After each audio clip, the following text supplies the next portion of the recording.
Hello and welcome to the 21st Century Work-Life podcast, where we talk about leading remote teams, online collaboration, and working in distributed organizations.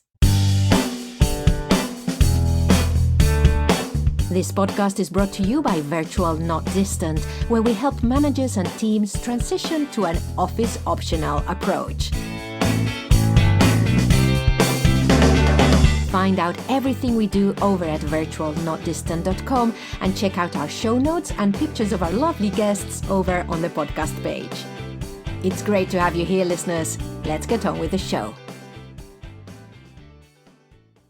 Hello and welcome to episode 275 of the 21st Century Work-Life podcast. And this is a What's Going On episode, which we are recording on the 1st of June 2021. And when I say we, I mean myself, Pilar Orti, and Maya Middlemiss. Hello, Maya. Hello, Pilar. Hi, everybody. So let's see what happens today. Already had a little bit of tech problems at my end. Yay! Just to keep us on our toes. Today's episode, well, we are going back to talking a little bit about the hybrid setup, but also remote first setup. Basically, just seeing what is happening, what are some of the changes that companies are doing and going through at the moment. And we've got a couple of articles to guide us through that. Then we've got a little bit about what is going on in the broader world, how countries and how individuals and how small businesses can take advantage of the fact that we're an online world now, and then a little bit around tech. So new listeners, if you haven't listened to the What's Going On episodes before, Maya and I comment a series of articles, and then we've got a little bit of community news right at the end. If you're a regular listener, welcome, hello. So Maya, I think I wanted to start just with a little bit of an overview. With a webinar I went to recently. Is it okay to start with that? Yeah, tell me about it. This is how we catch up when we haven't spoken for a few weeks, you see. That's true. We just talk it all out on the podcast. That's true. And listeners, it really is like that. It's the thing with co-hosting. It's so nice because it really is catching up and then someone else. It's a bit like catching up out loud. Yes. So I went to a webinar that Q5 organized, and Q5 is a change management consultancy, for whom I've done a couple of jobs. And it was about hybrid work. And they had a couple of workplace experts on the webinar.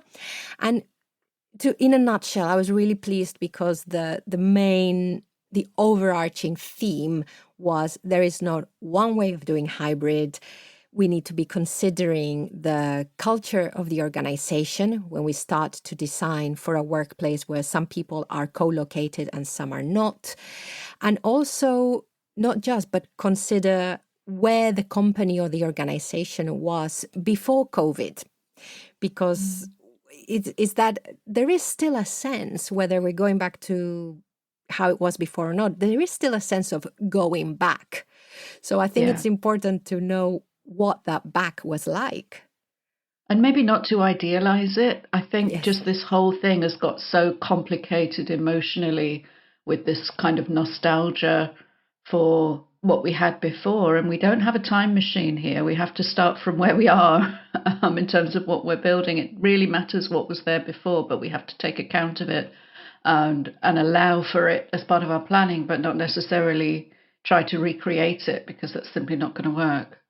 Yeah, that's a really good point. And also, I also see it like this is not going to be the last transition, because as we are speaking, there are still restrictions, there is still uncertainty, there is still the wanting to get away from what we experienced during the pandemic, even for those people who were able to continue working, even those people who worked better during the pandemic than maybe they worked before. We're still running away from something, mainly the lack of as much social connection as some people want. And I think that's one transition. And then there will be another transition where I'm sure the world will look different in 2 years' time, for example. And when we are not running away from something anymore and some things are settling, I think that will need another piece. Definitely, yes. I mean, for a crystal ball, It's going to be fascinating to see how it all unfolds, though.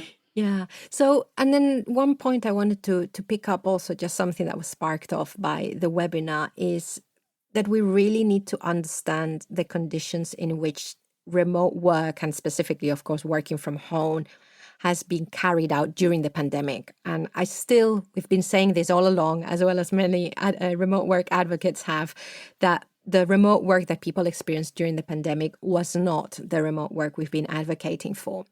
And one of the places, one of the areas where I'm seeing this more, and where I want to exercise more caution, is this whole area around creativity. So there's been a lot of surveys that have shown that productivity has been up for a lot of people, but creativity, the sense of creativity, hasn't. And I think we need to remember the conditions in which people have been working. And as an example, I listen to a lot of podcasts on writing, and writers usually for a very long time have mainly worked from home, but some writers have been unable to write during the pandemic. So some writers have found their creativity go down. And of course, it had nothing to do with the working from home, but the working from home during a pandemic.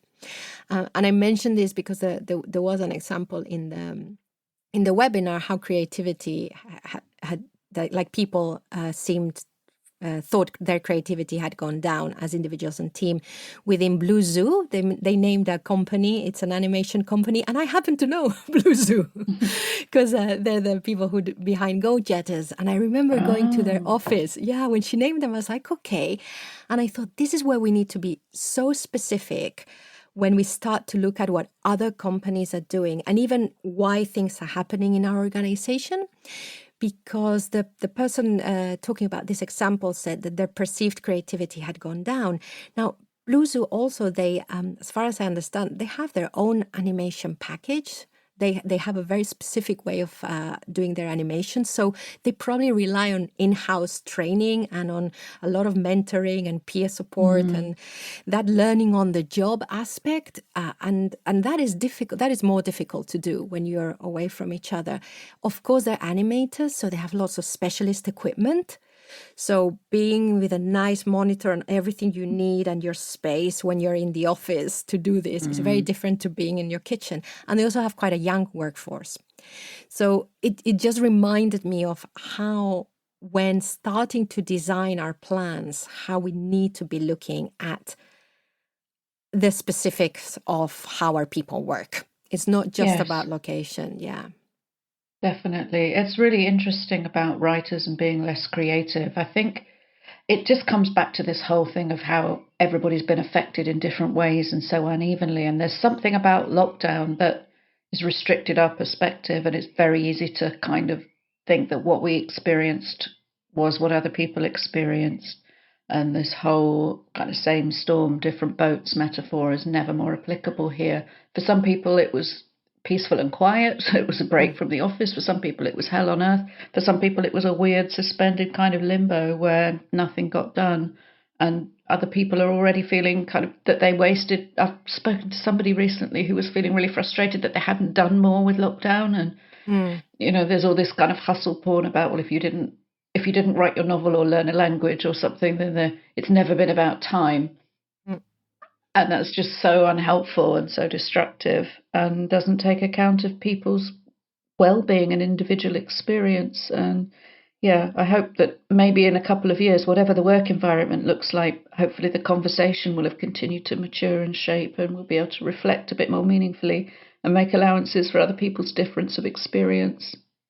And something that's coming to mind as well is that it has been also diverse experiences, even for the person, as in a lot of people have even just a very simple working away from others. So put the pandemic to one side. That might be something that some people had never experienced before. And I think we need to take account of that as well, that the people have experienced lots of different things they hadn't experienced before. Therefore, we, like, back to your point, we can't go back. We've got to be moving forward. And I think also that not to lose these conversations that have been so important during lockdown, where people continuously reflect on their well-being, on how they're working together, empathy, talked a lot about empathy.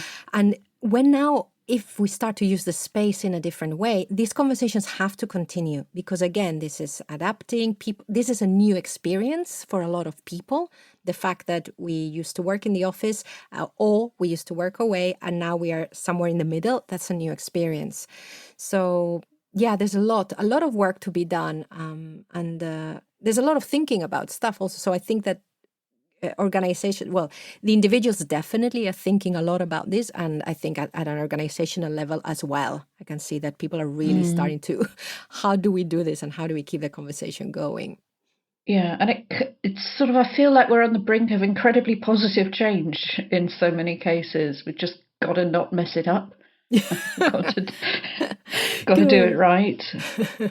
So one thing I started doing was Twitter Spaces on Wednesdays at 12 o'clock UK time, just to create a little space for conversations for people who either want to share what they're going through in this change to some kind of hybrid or non 100% remote setup, and also for people to bring their own experiences. So it's been really nice so far. And one of the articles that that's come out of this, I don't know if we talked about it in Twitter Spaces or whatever, is an article about Dropbox. So this is our first article today, which is called Why Dropbox Virtual First Model Could Be the Future of Work.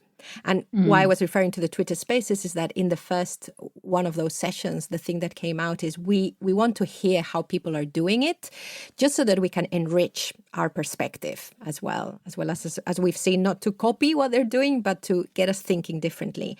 And I love this article. It's from wired.co.uk it's actually from the 12th of January, 2021. It's been around a while, but for some reason, yeah, it just took a while.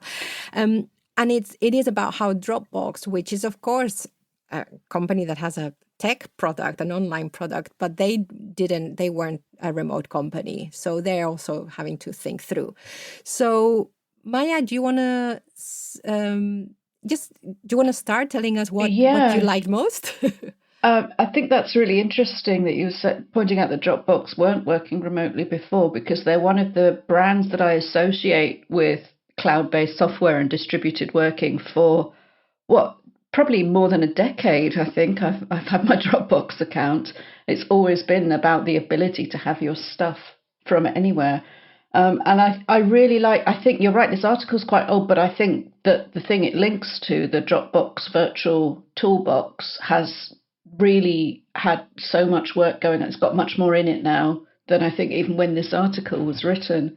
And I think, as you said, we don't copy, but you can learn so much from the good practice expressed in this section of their website, which they describe as a work in progress.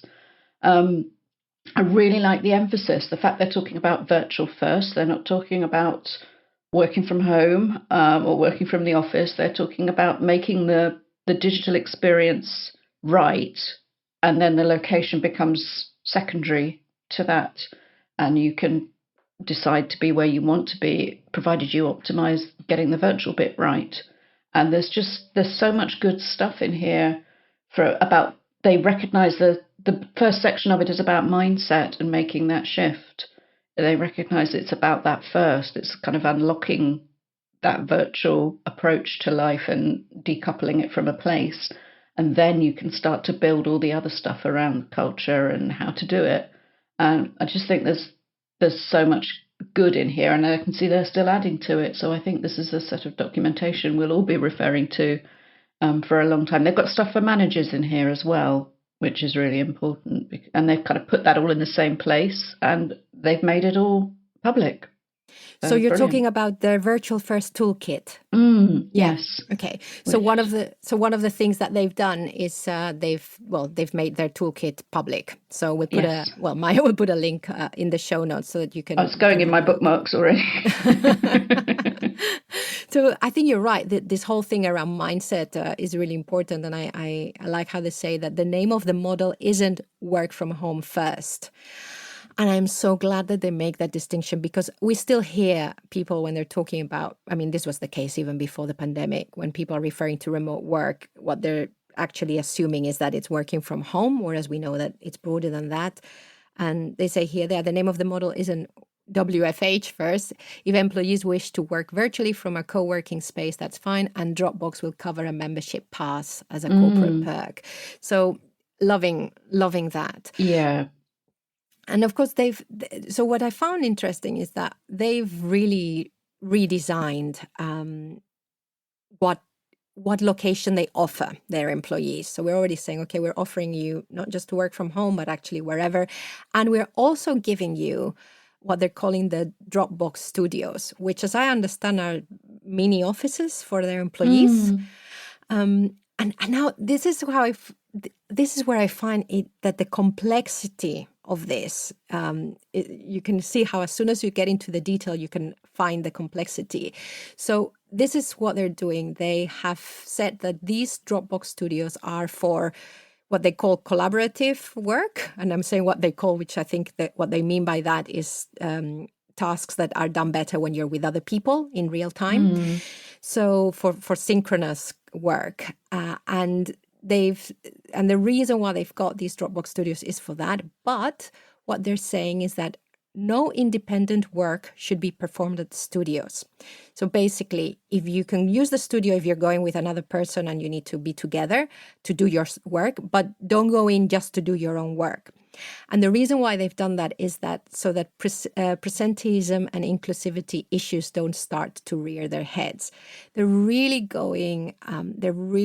nailing this problem that they said. What we discovered, Laura Ryan, who's the Dropbox Director of International HR, said, what we discovered in talking with other companies is that you end up having issues arising with inclusion, promotion, career growth, cliques, and different norms forming with different teams when you have some people who are working mainly from headquarters and not. So that tackling of presentism is really interesting. And I'll just shut up now before I go to my next point. Maya, you wanted to say something? Yeah, I just feel like it's so refreshing after we're hearing, since this was published first months ago, we're hearing so much about hybrid working, which is kind of obsessed with location and where you're allowed to be for specific tasks. And this has flipped the whole thing on its head by saying remote's the default. If you want to book a studio for collaboration, we've got that. Not a problem. You know, all you need is a reason to need to come together, and we'll provide that for you. Otherwise, you just find the best place to do it, and they'll subsidize whatever that is. It's like the anti-hybrid model. It's truly location independent and virtual first. And I think maybe virtual first is the solution to so much that is looking difficult about the hybrid work model that we're seeing being put forward by so many other organizations. I was thinking, though, because I love picking holes on stuff that other people are experimenting with in the open and taking the risk for everyone else, is that I think also that this thing that you can't go into the studio to do your work, I think it's also assuming that you do your best. They're saying you cannot go into the studios to do independent work. So basically, if I want to work on a report, I cannot go in. But that is assuming that I am not going to benefit from that. That is assuming that I'm not going to benefit as an individual of being in a place with people I know around me with a certain kind of energy, and then that's not going to feed.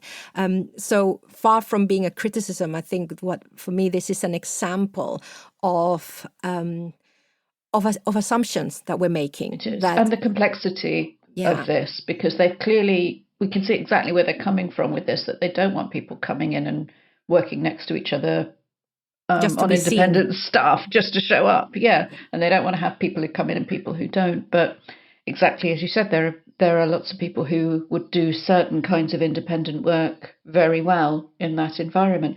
I'd be surprised from the feeling of this if you couldn't make a case to your manager for that being what you needed, or for them to subsidize something that met those needs, whether that's a co-working or a shared local office with people from Dropbox who live near you or something. Yeah. I'm sure there's flexibility in this, but it's always the devil in the detail and how it actually shakes down when people are living it. And that's what we'll have to see how it pans out. I'm sure, given the kind of organisation and how they work so transparently in the open, people will be blogging about it and sharing about it, and we'll have to see. Yeah, and the other thing, it illustrates also the assumption that because this is not the first time that I see this fact that you're in the office for this kind of task and you're home or somewhere else for another kind of task, and I think that there is that danger of, in the same way as we're making assumptions about how people's preferences in the office, that we are making assumptions now around what people need to do different kind of tasks when actually it's so diverse. So yeah, and as you say, that in the spirit of this, it shouldn't be a problem. So the other interesting thing that I think is worth pointing out is that you cannot talk, and this is something that I am hearing a lot now finally, and actually was part of the Q5 webinar. There was also something around this. You can't start to talk about some kind of location flexibility without talking about time flexibility. And of course, we've been this is a part of the remote experience, is that you it's not just about where, but it's also about how and when, and sometimes with whom. So I quite like also when they're explaining that, okay, you need some time around this. Your co-collaboration hours are 9 to 1, which basically means this is when all meetings should take place, she continues. Then there's a block of time that is just preserved for asynchronous working. Not only will this help promote meaningful solo work unencumbered by interruptions, but it will also help colleagues respect each other's scheduling boundaries. One of the clients I worked with last year did this all through the summer. I don't know what they did afterwards. I think this is so important, whether you do it at an organization level or a team level.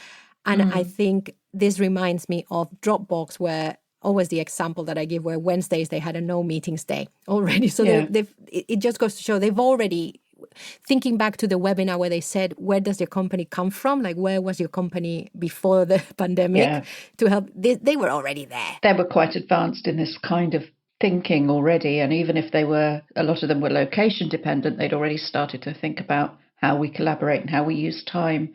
I think it's really interesting. It's brave to define this, and whether it is good to do it at corporate level or whether teams should be able to maybe negotiate this agreement amongst themselves at the level of people who typically work together routinely. I'm sure there would be flexibility within this model to agree that we always do our Wednesday morning meeting or whatever it is that but I think just the fact that this is being specified, that you should have time where you block it for asynchronous work, and you have other times where you try and sync up your collaborative activities where you need to be in real time together.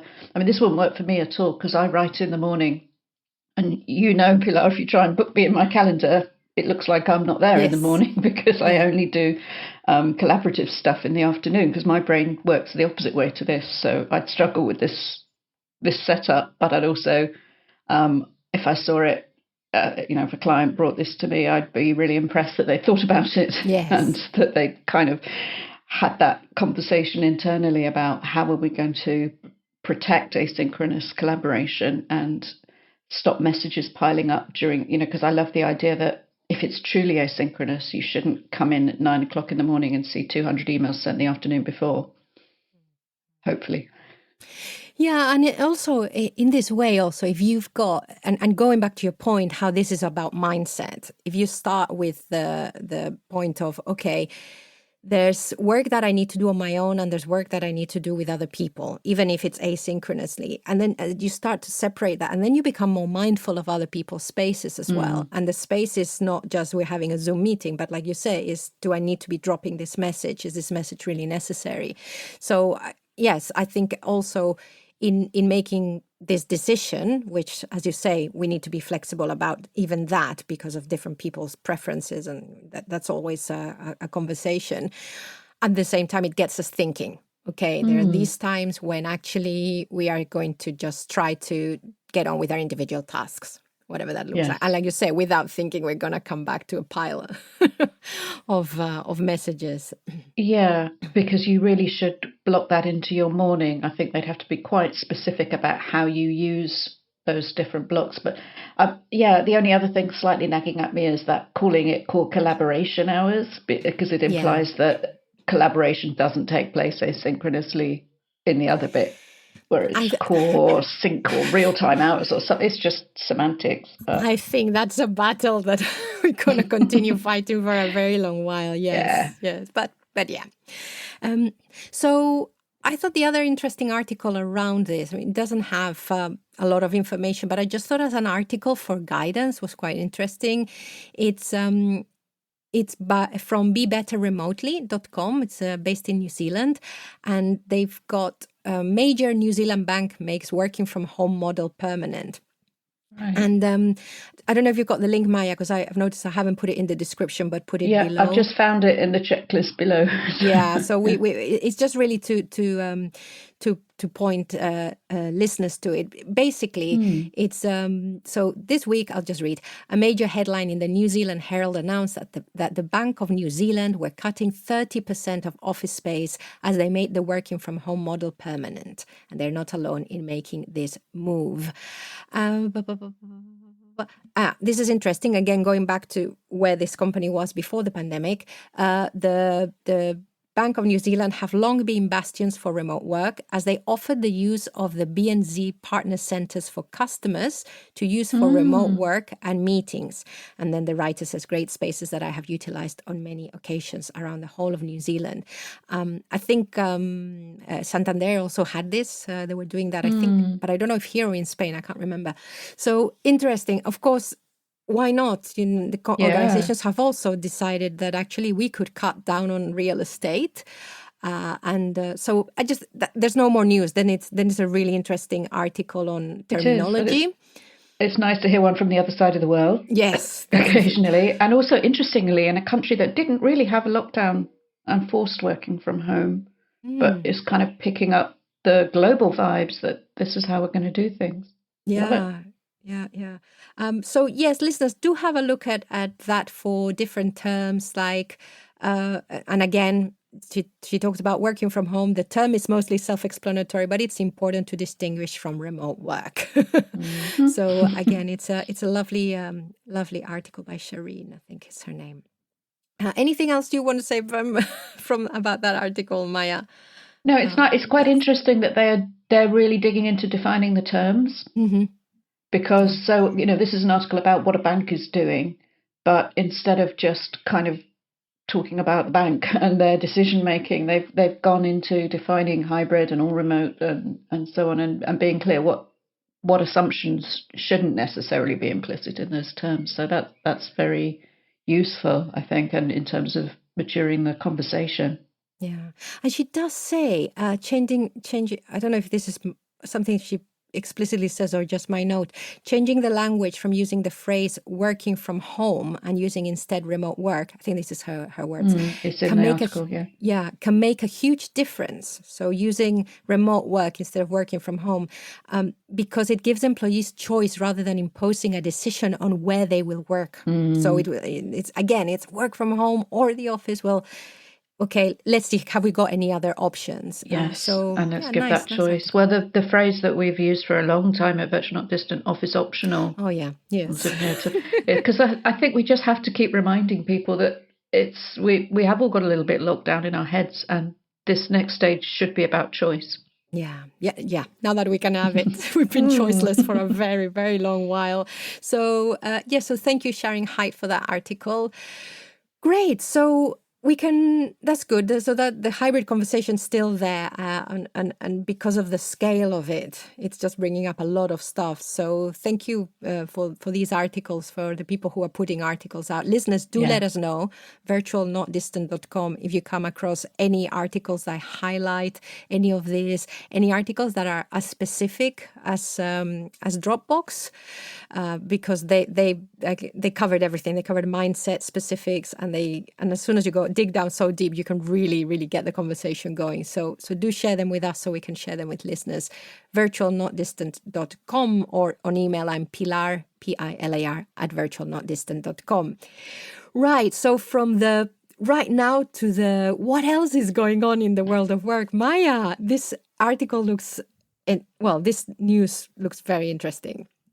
Is this the Estonia piece? Yes, it is. Yes, tell us Yeah, about yeah. it. Well, as we've talked about before, I've been an e-resident of Estonia for a couple of years now, but it's just, and they're also a client of mine, so I have to declare an interest when I'm talking about their expansion because I write for them. But they have expanded their range of locations that you can physically pick up your e-residency card, and there's an awful lot of investment going into the e-residency program. There's an awful lot of interest in it sort of post-pandemic as people are starting to move around a little bit more. And I think there's just a lot more interest in transnational structures for doing business and being resident and sort of tax residency and physical location and visas and things like that. And Estonia's right at the heart of it. And you can now physically go and sign up as an e-resident from lots more countries in the world, which is really good. So was it mainly Europe, or what was the limitation? It was always international in terms of being able to register, but for a lot of people, it meant that you had to travel sometimes to another country in order to. You do have to at some point visit an Estonian embassy because you do all the application and everything online, but then you have to physically pick up your ID card, and at that point, you're fingerprinted and sort of ID'd into their national database. So they've now got it up to 45 cities worldwide. So it's still not every country, but hopefully you've got one fairly near you. And it means that they've added Sao Paulo, Bangkok, Singapore, and Johannesburg recently as places that you can go and collect your ID card and become an Estonian e-resident directly. And it means people in those locations can set up and run an EU company. They can do it completely online. They've also improved some of the infrastructure around getting your bank accounts and everything else set up in Estonia, because that's always been problematic, because this is a government scheme and obviously the banks are separate private entities, and some of them have struggled to open accounts for people who are Estonian e-residents but resident in some other part of the world. So there are still countries where it's difficult. There are countries who are subject to sort of international embargoes on money and things like that, where it's very difficult to do this. But more and more, the world is opening up for e-residency to become something truly accessible to everybody. So it's a really good thing. So basically, just for people who haven't heard of e-residencies in Estonia before, so let me see if I get it right, because so I can become an e-resident of Estonia, which gives me the ability to open an EU-based business there, so I can do business with the rest of the EU as if I were a European business, a European community business. Absolutely. And there are other advantages too. That, there are people who are resident in other EU countries who choose to administer their business through Estonia just because it's simple and straightforward. They're very, very digital first, incredibly tech-enabled business, and you could do everything with this ID card. People who are physical nationals of Estonia literally get this ID number assigned at birth, and it gives them access to, I think somebody said you have to show up in person to get married, or to be buried. Apart from that, you can every other bit of interaction with bureaucracy in Estonia you could do entirely online. And for those of us who are e-residents rather than actual Estonian citizens, it still gives you access to a lot of different things within the program. For example, I did go to Estonia once a couple of years ago to set up my bank account, but I haven't been back there since, and I can do everything I need to administer my business. And it's very much oriented for international trading. Is so simple. The platforms that support this, and these are also private companies in the e-residency marketplace, make it extremely easy to raise invoices in multiple different currencies, for example, and they take care of your tax declarations and your VAT and all of that. And they do it all in English because they all speak English. And it's incredibly easy and straightforward. Very different to running a business in Spain. Yeah, I think it's just so forward of them to have realized and recognized that people would at some point not mind having a company that really just exists in the ether in a way, because the office would become obsolete. So it wouldn't matter. It doesn't matter that my accountants are in Estonia. It doesn't matter my registered address is in Estonia, because I don't know where I am. Nobody needs to know where I am, and I can work. So it's another thing that really, I mean, I'm glad that they're expanding to the number of countries where you can go and proved your identity, basically, is probably what you need to do to being in person. So I just, it's so forward thinking. Excellent. So Republic of Estonia e-resident. So this was published in the eresident.gov.ee. and yes, check it out. Maya, anything else if anyone is interested, any other pointers for where people can find they more also have an excellent blog, but I would say that on Medium. But yeah, I get, on their behalf, I get to talk to, interview some amazing case studies of people who've used Estonian e-Residency for all sorts of different purposes, including people who are really, well, until the last year or so, very nomadic and would find it very difficult to operate a business because they don't really have a permanent base anywhere. It's also helped a lot of people, a lot of Brits post-Brexit, to keep a business presence within the EU. And I think the other thing to mention as well is that Estonia does have a remote work visa, which is completely separate from the e-residency program. But there are lots, particularly if you have tech business ideas. Estonia has an amazing startup culture and support. You can check out the Estonia Mafia hashtag. And there's so much support if you want to build something or create something. For the size of country, they've got an amazing track record of tech funding and startups and unicorn companies that get valued at $1 billion or whatever it is that defines that. So it's a very exciting place to be. It's cold, though. It's cold. Yeah. But that's why it's an e-residency thing. Should we go? No, yeah, exactly. I can't do the remote work visa. I need to stay down in Mediterranean latitudes. But I can be virtually an Estonian citizen. So that's the perfect balance of Spain's climate and Estonia's business climate. I love it. Oh, we are so lucky to be living in this era, even with all the stuff that's happening. It's like, wow, can you imagine 50 years ago, no one could have imagined you could do that. Amazing. Yeah. Right. So from Estonia to corporate America, some tech news. Now this, somebody shared it in the Virtual Team Talk Slack. And I just thought, okay, Google, where are you taking us? So where are you taking us? This is from Google's blog from the 18th of May, 2021. And it's about a new piece of technology of video conferencing. I mean, video conferencing is not the right term for it because this is way beyond it. It's called Project Starline. Feel like you're there together. And if the images are anything to go by, basically the tech, you must look at the videos. They're looking at people through the screen, but they're in 3D. It feels like they're at the other side of a glass. It does feel a bit like you're talking to them they're in prison. Yeah. They're in the other side and there's a glass between you. But it's amazing. So wow.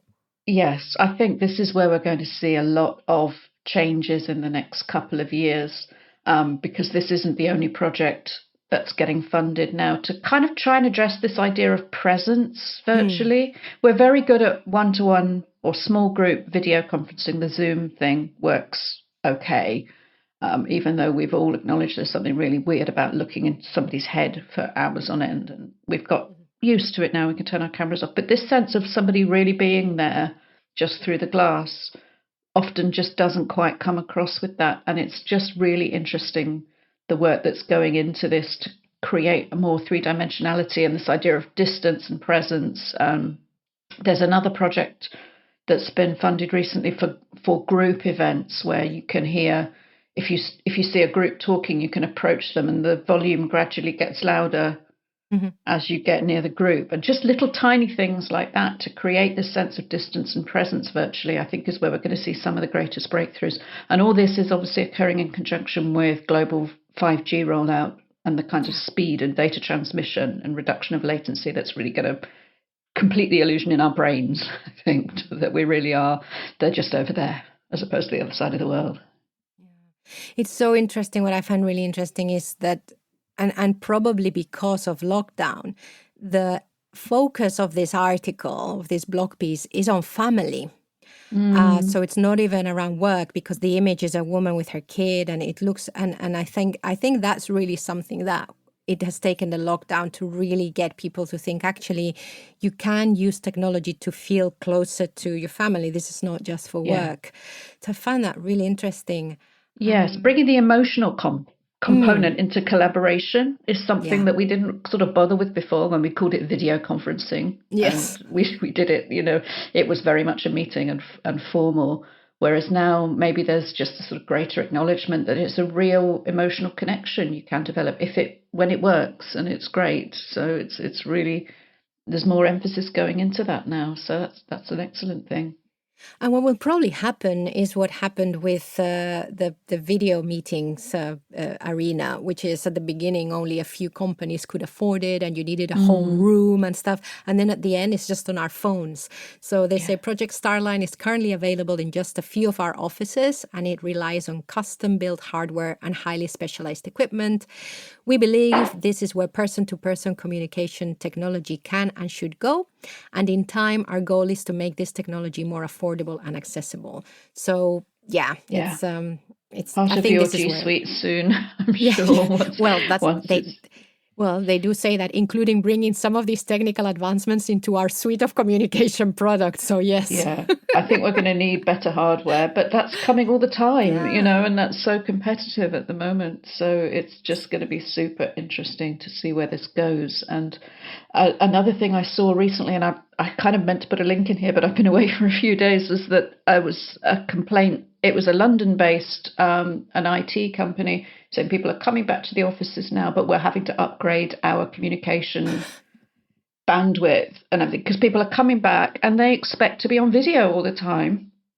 They've got so used to that whilst working at home and also using it for their personal collaborations and communications that actually some of the offices people are coming back to, even though it's only a small percentage of people coming back, they haven't got the connectivity that people are demanding now that's become a really normal part of their lives. So, and that's just the basic sort of chatting on a Zoom call, whereas people are having all of their meetings like that, even though they're back in the buildings. They're not going to walk around and talk to each other. They just fire up a call on Teams or something. So it's, that's already the expectation. And all of these things, as it gets more and more normal and it gets more and more easy, the whole way that these things work, that you can literally tap on a screen on your phone or on your tablet or on anywhere and just jump into a conversation with people. We're expecting that now. We want it from brands. We want it from businesses that we work for and collaborate with. We want it from our friends and family. And if it's not there's going to be a problem. So there's a lot of people having to build stuff very quickly to make that so. That was happening pre-pandemic as well. It was the classic, well, if I can do this on my mobile phone, why can't I do it on my computer? And why do I have to go through all these hoops? And now, of course, like you say, it's that multiplied by lots, multiplied by everyone. Everyone's now expecting this. Yeah, good point. So lots of developments in tech. There's so many new platforms and apps solving some of the online collaboration problems, in inverted commas. Sometimes they're not problems. This space is just, it's crazy how it's developing. So again, listeners, anything that you think is an interesting tech news, we like tech because it allows us to work from anywhere and to collaborate with people across the globe, not just those who are within commuting distance of ourselves. So talking of listeners, we have some listener news.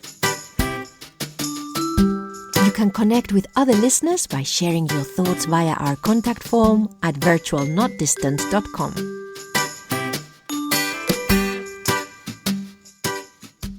So I wanted to shout out first to Kristin, who really enjoyed the last What's Going On episode on hybrid. That was, this one has also been a bit about hybrid, but the other one even so more. She said, this was such a great episode. I listened twice and shared it with my team. She listened twice. It was really long. We don't even listen twice. Well, I do when I do the show notes, but because I don't listen to what I say the first time. So thank you, Kristin. Yeah, that's it's like, wow, that is amazing. So, and then Becky shared a question of the month on LinkedIn. Remember, we're on LinkedIn, listeners. And the question was, what do you foresee the human challenges to be for you or your colleagues if the office becomes an option or a mandate? I think I added or a Monday when I shared it. And Kristin also, she also said the fear of missing out driving people back to the physical location. I thought that I hadn't thought of that. I mean, I can see the presenteeism side and the fear of missing out. The classic, we've had this before pandemic, the classic of the remote worker fearing that they're going to miss out on promotion opportunities because they're not visible in the office, etc., etc. But it made me think about other things that people might fearing to miss out. Yeah, So I even thought the that was really emotional interesting. stuff, just that Yes. kind of, yeah, everybody's back and I'm not, and people starting to post Instagrams of them going out for coffee and things like that, or being together in Yeah. an office. I have a client who was in an office the other week. It was really weird. We did our usual Zoom call. I was like, oh my god, you're there, and he's spinning his laptop around saying, look, there's other people. He was obviously really excited to be back there. Yeah. And it didn't make me want to be there, but I can see why there is this kind of emotional thing now. It's part of this nostalgia for what we had before, and I think a lot of people are going to be really celebrating that physical connection and being close to each other again. So other people will feel that that's something that they're missing. Yeah, I love that, and I also think going back to some of our earlier points that there'll be that transition, and these things will change as well. Yes. So that was one, and Nancy had had also a reply. So in answer to what do you foresee the human challenges to be for you or your colleagues if the office becomes an option, she said, "How much time do you have?" Seriously, the list is so long. If I had to pick one area that I think might be the most challenging, it will be creating opportunities for cross-pollinating knowledge, like successes, lessons learned, cool new resources, little-known hacks, in ways that make it easy for everyone to contribute to, access and share from wherever they work, whenever they want. This is an area that too few organizations seem to be worrying about or paying attention to when they're creating their communications infrastructures, and that concerns me for so many reasons. Yes, again, and these are the things that, I mean, the stuff that she's mentioning is some of the things that people have had as one of their fears about being away from each other. Yes. And it didn't help, going back to what people have experienced as remote work, it didn't help that the change was sudden, not planned, and of course, this was the last thing that people had on their minds. So I think it's really important to name it and to design for it. Definitely. And it's, it is part of the things we've talked about before about having to plan the spontaneity and make space to curate all of this conversation. And as you said, it all happened in such a mad rush that people were more concerned about, well, where do I find this essential document, and trying to just navigate that. It became about the essentials. And so a lot of this stuff that is essential, but it's less obvious and it is more spontaneous. So you have to create those conversation channels and pathways. Well, where do we do stuff like that? Maybe you need to start really, really strategically. Maybe some people can now take this time to step back and think about all the conversations they have or would like to have, and then design a space for each of them. Yeah, that is really important, because one of the things that people will have been busy with, especially in larger organizations, is changing jobs within the organization, working for other departments, because some departments basically became, especially you've seen this in local authorities, in government in the UK, lots of services and stuff became redundant. They weren't happening. So people had to go and work for another part of the organization. They will have learned a lot. They will have made loads of new connections, but that knowledge, that reflection will get lost unless the person is reminded. Sometimes we don't know that we've learned all that, given the space, and for that reflection to be labeled as work also. Yes. Not something extra, as a part of work. And then, as you say, all the other stuff that goes with it, organizational wise.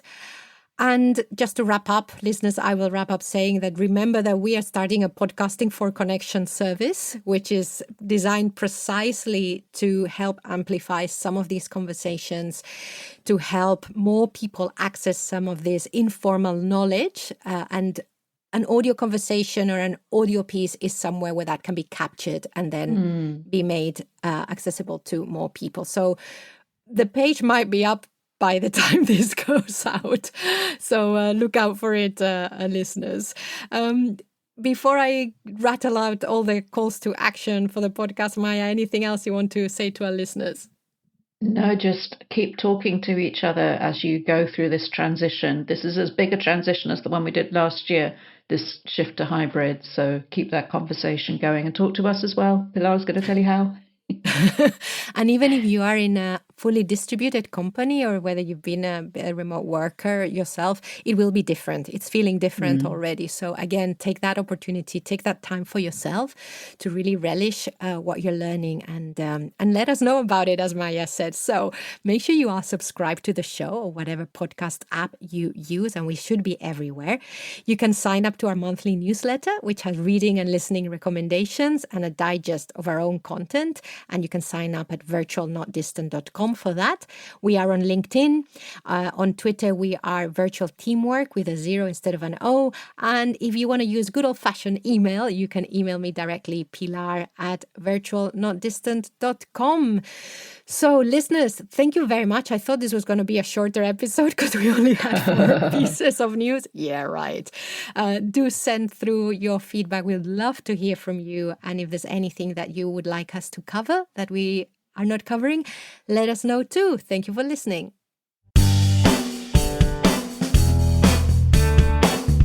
A big thank you for listening to the 21st Century Work-Life podcast produced by Virtual Not Distant.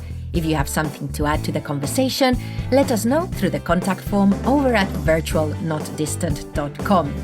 I have been your host, Pilar Orti, and I'm signing off now. Wherever you are, whatever you're doing, enjoy.